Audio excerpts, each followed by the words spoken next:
Welcome to Cooking with Kids Quinoa Bites. Bring out your ingredients and let's get started. Here are the kitchen items that you'll need for this recipe. Measure out 2 cups of vegetable broth and pour it into a medium-sized pot. Have an adult help you at the stove. We have to bring the vegetable broth to a boil. That means lots of bubbles and it's really hot. When it's boiled, add in your quinoa. You'll need 1 1/3 cup of quinoa to add to the boiled vegetable broth. Bringing the vegetable broth down to a nice little bubbly simmer is a great way for you to learn how to stir when using a stove, but always make sure you have an adult with you. Even though it's not as hot, you can still burn yourself, so we have to be careful. By being careful, it means holding on to the handle, standing in a proper spot, and stirring very lightly. It doesn't take long for the quinoa to bubble up and get nice and fluffy like this. It smells so good.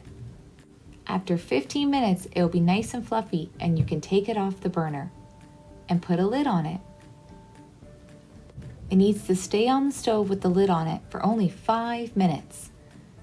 Then bring out your spoon or fork and fluff it up.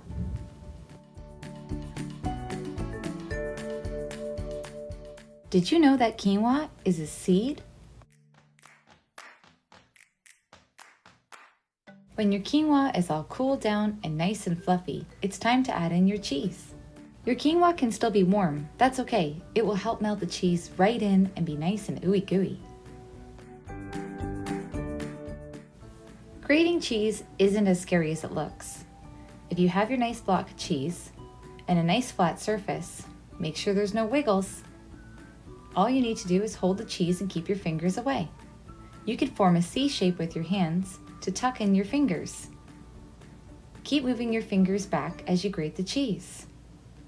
Just make nice downward strokes like this. Sometimes if your cheese is soft, it will fall apart. You could always pop it in the freezer just before you start grating and make it nice and easy to grate. Mix in about 1/2 cup of cheese into your quinoa. Just do little sprinkles like this and stir. Remember, sprinkle, stir, and sprinkle, stir until the cheese is all mixed into your quinoa.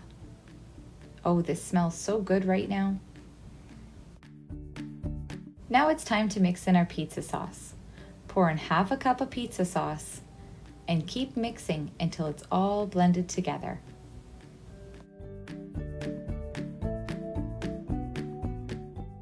You have to do a lot of stirring to mix it all in together. Even though mine looks all mixed up, it's not mixed enough, so I have to keep stirring, but I'm almost there.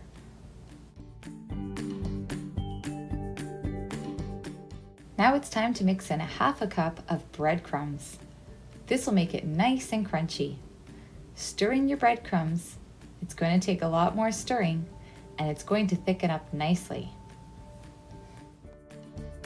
If it feels too sticky, just add more breadcrumbs. Now it's time to make the quinoa bites. Bites are a little bit like Timbits. You just take a bit of quinoa, scoop it with your spoon, or use your hands, and roll it into a ball. Now you can choose if you want your balls as big as Timbits or a little smaller. That choice is up to you. You can make so many different sizes if you like to. You could even make different sizes for different people in your family. Maybe someone's really hungry, or maybe someone's just learning to try new foods and only wants a little tiny bite. But maybe after that little tiny bite, they'll want lots more, and that's okay because you can make a lot of quinoa bites with this recipe.